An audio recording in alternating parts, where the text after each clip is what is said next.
Hi, welcome to the episode 3 of the Practice Room Podcast. My name is Andrew. My name's Levi. My name's Abby. And my name's Izzy. And today we have a very special guest, Natalie Velasquez. Aloha, everyone. How are you? Awesome. Hi, everyone. My name is Miss Natalie Velasquez. I go by Miss Natalie typically. I've been teaching in the Valley for about 22 years. And I know that means I started teaching when I was 5, clearly. And I specialize in all forms of dance, actually. I first started studying ballet and baton twirling. Fun fact. And then I moved on to hip hop, jazz, lyrical, contemporary. I actually also teach Hawaiian hula and then Filipino folk dancing as well.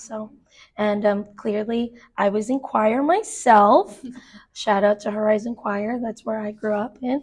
And then, yeah, I did. I grew up in the Paradise Valley School District. And then I'm first generation American. I'm 100% Filipino. And I'm very excited to be here. Thanks for having me. Okay, let's get into our questions.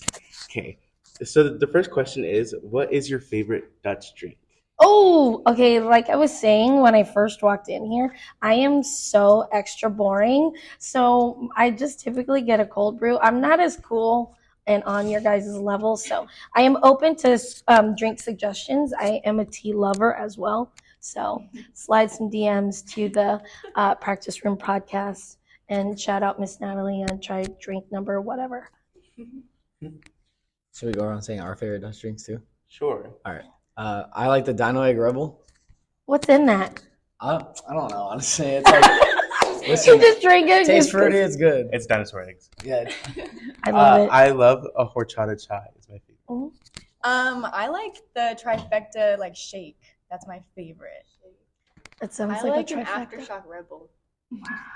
All your drinks sound so epic, and here I am like cold brew. Yeah, we're Gen Z, so. All right. Our second question is, what made you do what you do? Ooh, so well, on the teaching side, I'll go to that. So I was first generation American. I didn't speak English. So when I entered grade school, I didn't speak any English. I was extremely, extremely shy. And I actually wanted to be Christy Yamaguchi. So go ask Siri later who Christy Yamaguchi is. And so she's an ice skater. And I begged my mother, and I ended up in a ballet class. Fast forward, I fell in love with theater and dance and performance art.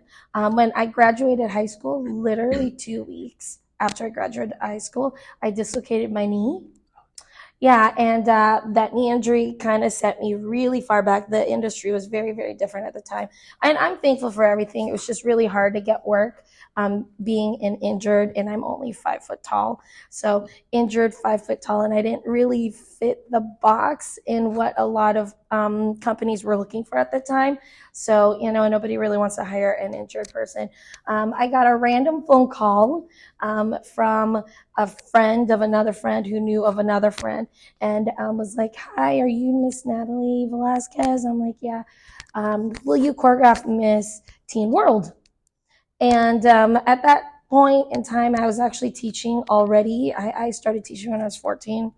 I know that sounds really young, but I was age 14. And so I had already a lot of previous teaching experience.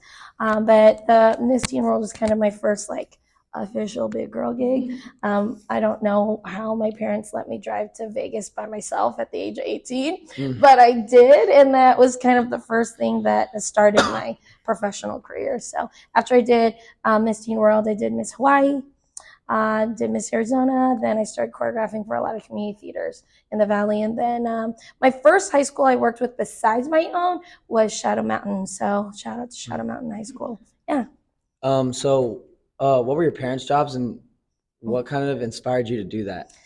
So my mom is a registered nurse. If anybody Filipino is listening, nursing is huge in the Filipino community. So she's a nurse. And then my dad, I'm more like my dad. My dad's a tinker. He's actually a long list of things. He's a plumber, mechanic, carpenter, electrician. He's also a pilot. He also practiced real estate. Yes, so he wears a lot of hats. And so I'm kind of like him. And I think just seeing my parents' hard work, and, they immigrated to this country on the back of that American dream. So watching them work hard and get to where we are today, I think that's kind of what my whole childhood was. I just knew I had to work hard, and there is a stereotype amongst Asians, we do work hard and excel. So everything I had to do, I actually had to not only do it, but I had to literally be the best. That was just my mother, So along with that, I'm a little competitive. So having that hard work ethic and then being a little competitive, I think, is how I got to where I am today. So, but I don't know who's musical. I mean, all Filipinos love to sing. It's like a thing, singing and dancing. So I think that's just rooted in my genes. But both my parents are not musical at all. I mean, they kind of are. They think they are. But they grew up in a third world country, extremely dirt poor. So they didn't study dance at all. So it just kind of became a thing. Wow, that's really nice. The next question we have is, what is your favorite show that you have worked on? Oh no, that's so hard. Okay, I'm gonna talk about theater, because picking a choir show, oh my gosh, that's really hard. Theater show, I'll name maybe 2 or 3. One of my real top favorites, I did Tuck Everlasting, the Arizona premiere for Valley Youth Theater. On opening night, the whole stage broke. And we couldn't open yet because that's a revolving stage show. But that show is just so gorgeous. At the end of the show, there's an 8-minute ballet where they literally dance the whole show. It's amazing. And that one, I have a sore spot for that one, because I feel like that show is it's one of those Hamilton, what do we call that? Hamilton casualties, because it was the same year Hamilton came out. That's one of my top favorites. And then I'm going to shout out Shrek. I also did that at Valley Youth Theater on opening night after Freak Flag. You know that song, Freak Flag? Literally, we got a 2-minute standing ovation in the middle of a show. It was just so epic. And that cat. I know you guys do well, right? So that top 2, and then recently I just did Hadestown for Boulder Creek. Broadway Bound. We did a little show for Pops, and that was a lot of fun. So those are the favorite shows you've worked on, but what's your favorite show? Oh, period? Yeah, I want to know. No, that's even Favorite more musical. hard. Favorite musical of all time? Yeah. Oh no, that's so flippin' hard. So I just saw Hamilton. That's in the top 5. I do love Miss Saigon. I'm kind of a classics kind of gal. And then that's so hard. Okay, I'm gonna say those 2 for right now. Let's just go with that, because it kind of changes on the daily. I think tomorrow I'll probably say Evita and Hunchback of Notre Dame or something. Okay, perfect. Thank you. Okay, so next question. Yeah. What is your biggest piece of advice for a brand new choir? Ooh, a brand new choir. Well, the number one thing is you need to be a team. So focus on being a team. Not only that, but you have to dance together. You have to sing together, especially when as you guys know, when you start a choir, you really want your voices to lock in, to blend. Not only that, but you have to cross the finish line together at all times. So number one thing is, I would say, you should be a team. Focus on being family first. Our next question is, how did you make your business, and what inspired you to create your business? Yes. Okay. I never, it was a dream I never thought I had. Okay. So I started my entire career very young. So I started teaching at 14. There was a Danceware store opening next to my dance studio, and I saw a sign that said, hiring. And at the time I was working for Claire's, and the assistant manager really hated me. She did not like my dance schedule at all. So I was kind of out my way out the door, but I loved retail. So I applied for this job. I'm not kidding you. The manager hired me because I'm Filipino and I could cook egg rolls. So I started with them. I was one of their first employees, and I was literally their last employee. And to help their business out after the 2008 market crash. You guys, I don't even know if you were born yet. I was one. Okay, One year old. all right. 1 there we year go. old. Yes. So remember. to help her get rid of the inventory, I took the inventory and I did pop-ups. And so, and to help sell the stuff, I actually started making these little hair clips. and I don't know, I just roll with it. So I did pop-ups for about pop-ups and swap meets for like from 2008 to 2012. I opened up my first storefront, and I had kind of a lot of life happen to me. I went through a breakup, and I was very motivated in life. So I was like, okay, let's just keep going. And I opened up another storefront. I moved from Anthem to Norterra, Shops at Norterra, in 2015, and then here we are later. Again, a dream I never thought I wanted, so I just never quit. So here we are. Could you explain a little bit about your business? What you do Yeah, now? it's called Natalie and Company Dancewear Swimwear Activewear. We're actually the largest swimwear dancewear store in the Valley. We carry over 70 brands. We stock over 50,000 pieces of swimwear, and we fit literally every body, from plus sizes to infant sizes. We carry pretty much everything: stage makeup, swimsuits. So it's like, do you want to go on a vacation to Vegas, or I'm going to be in a production of, Hamilton or whatever. So yeah, we carried it for everybody.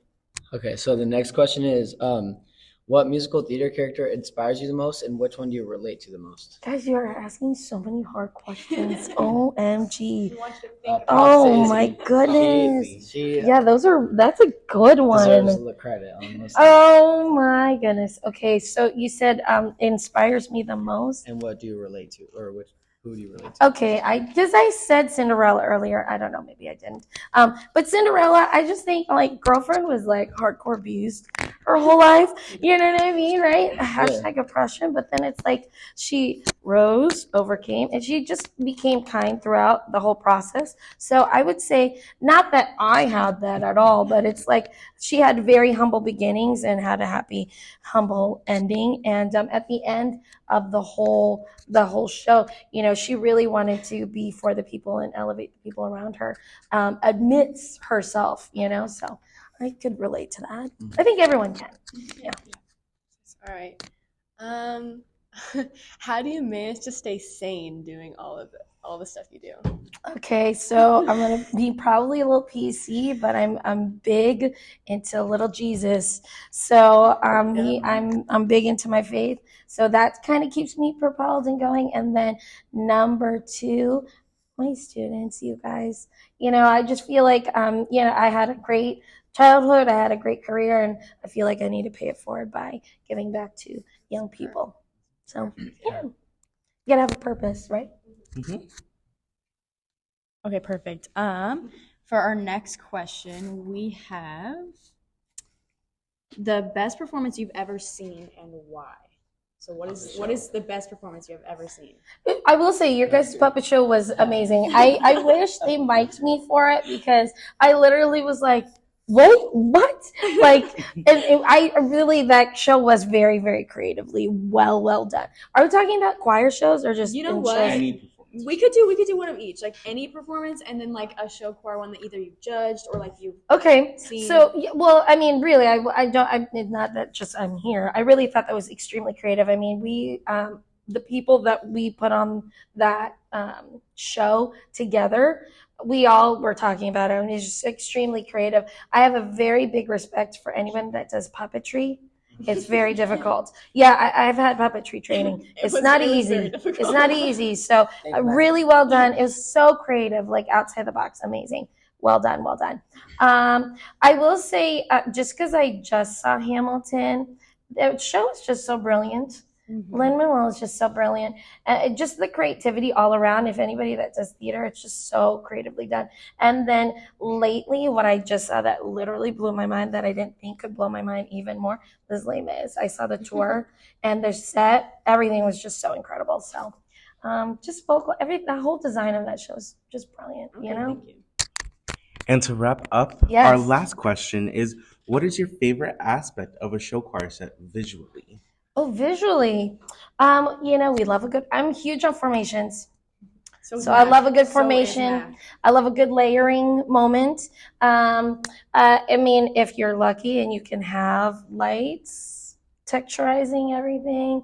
And then I just think overall, you have to look at the whole thing as a whole, but production value in terms of storyline, if there is a storyline or a consistent theme, I think if everything can tie together, you just see how much fun that the cast or the crew or the choir is having. That's all together overall. I think that's important. That's the most important thing. You know, you always want to like finish watching a performance thinking, oh my gosh, that was incredible. And they look like they're having so much fun. And that inspires other people to go and follow their dreams. I always say, don't forget to follow your dreams. So, yeah. Well, thank you so much. Thank This was you for so having awesome me. having you. You're so welcome. Thank We're you. so excited for our camp and to have you work with us. So that was episode 3 of the Practice Room podcast. Thank you. Guys, mahalo.